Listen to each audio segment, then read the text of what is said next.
It's not possible anymore to think about climate action on one end and development on the other exclusively.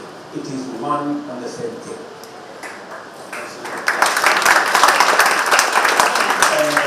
But number two, it is not going to be done by one versus the other.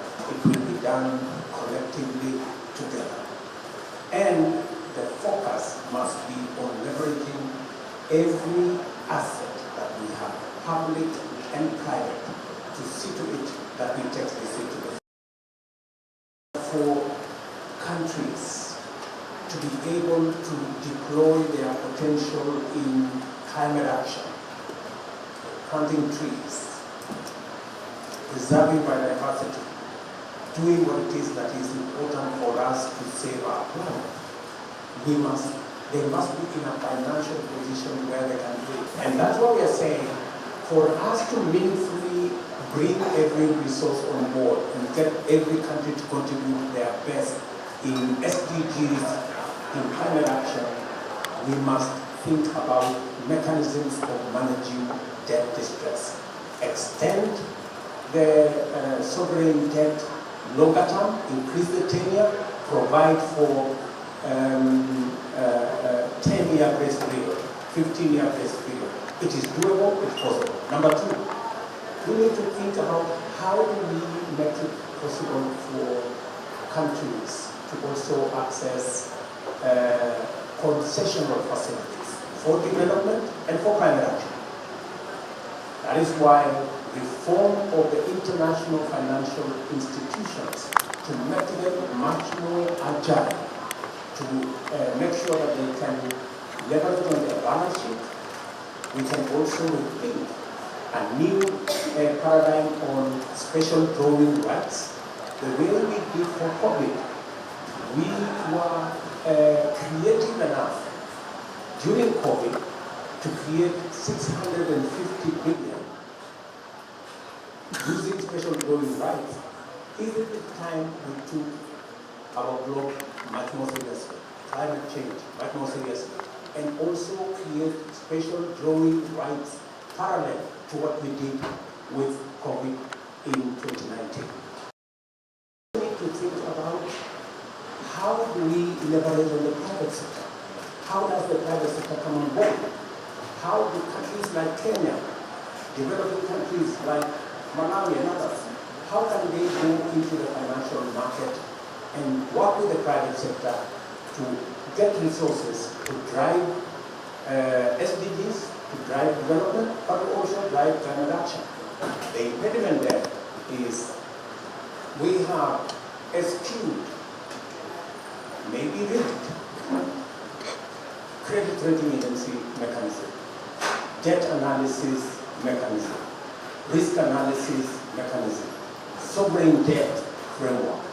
We need to figure that out. And every aspect and every financial institution we speak to tells you there is a problem with credit rating agencies, there is a problem with risk analysis that looks at the past and not the opportunities of the future, and assigns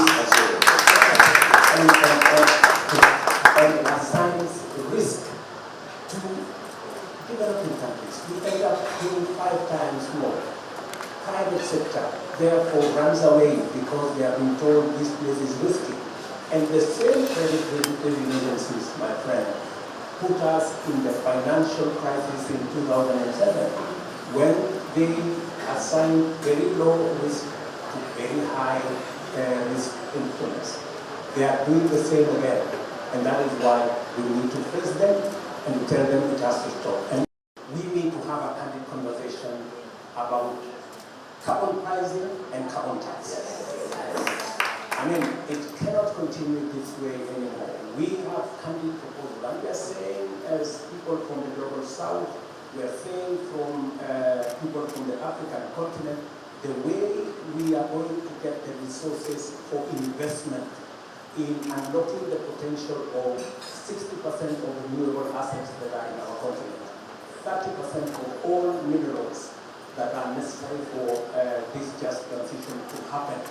how we are going to leverage on the assets we have, whether it is the carbon sinks, whether it is the ecological lands that we have in our continent. We need resources. And let me say in closing, charity will not do it. Aid will not do it. Arms will not do it. Tokens will not do it. Investment will. Yes. Right? And that is the thing that saying, we want to work with everybody. We do not want to piggyback on other people. If the carbon tax is going to happen, we are ready to pay our bit. Because we know it will give us the resources that will be invested in unlocking the potential in our continent. Our young people don't have to cross oceans to go anywhere. We will give them opportunity enough. Absolutely.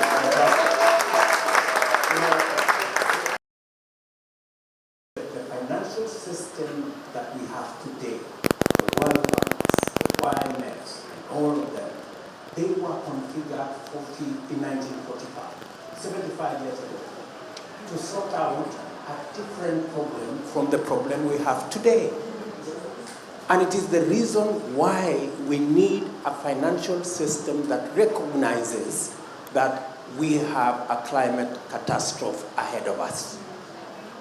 And it is necessary for us to mobilize resources, both private and public, to sort out this problem. And you see, the real silver lining in this is that we have chosen, as people from the African continent, instead of going the fossil fuel route, which is a route to development, we have chosen that we want to go green. And for us to be able to go green, it is possible for us to go green in terms of growth, but also fast track our development. I hear many people, they are conflicted, whether it is possible to go green and run your development on green energy. Kenya is an example. Our grid is 93% green. Wow. And we intend to make it 100% green by 2030. And we believe that it is doable. And if anybody doubts whether it is doable or not, watch it. We need a financial system. We need a credit rating agency framework. We need a risk analysis framework that doesn't assign measures that speak to climate change unnecessary high risk. We need to be practical, we need to be forthright, and that is why Kenya just passed the law that will facilitate carbon trading so that communities, people like yourself, civil society organizations, many other actors in that space can have the leverage to work in a structured manner. Because today, we do not have a clear framework on carbon trading, and many communities are being taken advantage of by people who, this calculation about carbon credit is so complicated, hardly any community would understand what the hell is going on. Yeah. And finally, they get the short end of the stick. Yeah. So we are formalizing, we are institutionalizing instruments that would make it possible to do exactly what you have said, for this money that is being talked about in billions to find their way to communities, to ordinary people. And that is one route. The other route is a financial system that enables governments to be able to facilitate climate action at community level with the resources that are required for that. And for us, who have a problem with 600 million people in our continent that have no electricity. Yeah. Another 1 billion people who have no access to clean cooking. These are interventions. We need a financial system that would address that challenge. And we have ideas. Yeah. And these are not ideas of getting other people to help us. We want a win-win. Yeah. We want to contribute as much as we take. And we want everybody to play in a fair environment. Fair access to credit, fair access to opportunities, leverage on the assets that we have so that humanity can benefit and we can grow our economies and grow them green. Absolutely. And I think that's a message that I'm going to For Kenya, our strategy is to escalate our investments in the blue economy so that we can tap into what today we are getting at around maybe 20 billion worth of resources from the blue economy. We want to escalate that to 120 billion Kenyan shillings. It's doable. What we have done already, we are working with communities, fish landing sites, which we are doing across Kenya, both at the coast and in Lake Victoria. We are working on cold chains to facilitate the exploitation, the sustainable exploitation of these resources. We are providing training.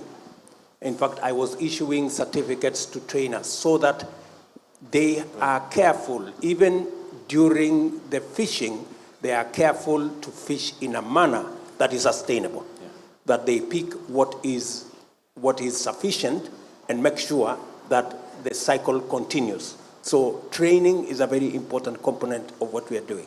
And that whole ecosystem is built into the mechanism that we now have, the regional mechanism, where we have to sit down with countries sharing the Indian Ocean, and there is a mechanism of ensuring that exploitation of the resources there is structured so that it's done sustainably.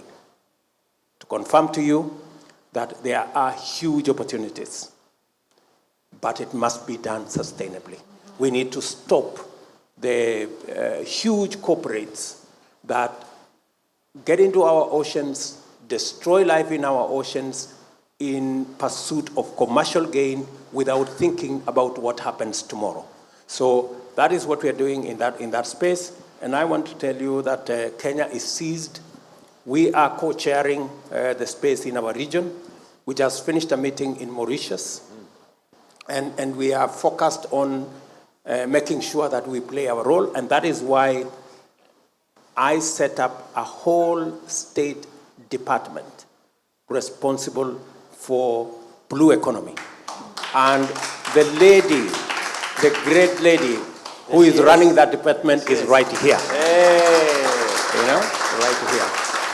So, and it shows you, for the first time, we have a state department in Kenya responsible for blue economy. And that's how high priority it is for the government of Kenya.